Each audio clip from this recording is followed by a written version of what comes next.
It's been 30 years since Steven Spielberg's Disney stampeded across the screen in the first Jurassic Park, but it feels more recent. I was 12 in June of 1993 and vividly remember watching with glee when the Tyrannosaurus Rex, with its teeny arms and perpetual scowl, blew the walls of the bathroom down like a big bad wolf and promptly ate the lawyer character played to hilarious effect by Martin Ferrero. Part of this, surely, had to do with the fact that I was a mouthy preteen, and many adults in my sphere at the time opined that I would make a great lawyer just like my father.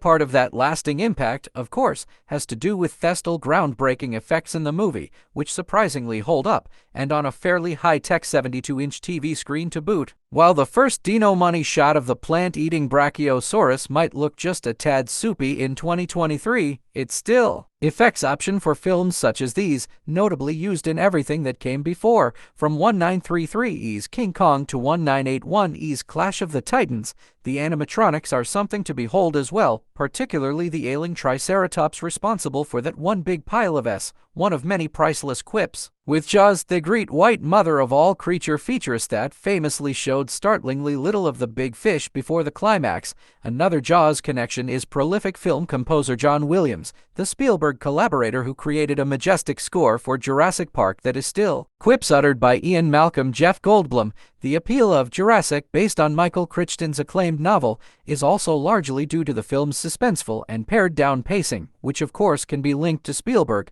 who learned a thing or two about keeping his cards close to his chest. Have not exactly been up to par aside from 2015's not terrible first reboot Jurassic World. The original flick still rules and is definitely worth a rewatch on the occasion of its 30th birthday. Hold on to your butts. Wayne Knight, you didn't say the magic word. And Bob Peck, clever girl, and you've got a crowd pleaser that is equal parts adventure, comedy, and chomp thriller, while the rest of the entries in the Jurassic franchise have not exactly been up. And then there's the casting, an element that sometimes takes a number of years to truly appreciate. Aside from the always dependable Goldblum, there is Laura Dern, who carved out her own Sigourney Weaver-shaped notch in the movie thanks to that one terrifying sequence in the control shed. Plus, her, synonymous with an air of discovery, one that can easily be hummed when looking upon any great view or upon entering a new and uncharted space. And then there's the casting, an element that sometimes takes a number of years to truly appreciate. Aside from the always dependable Goldblum, there's a fate I abhorred.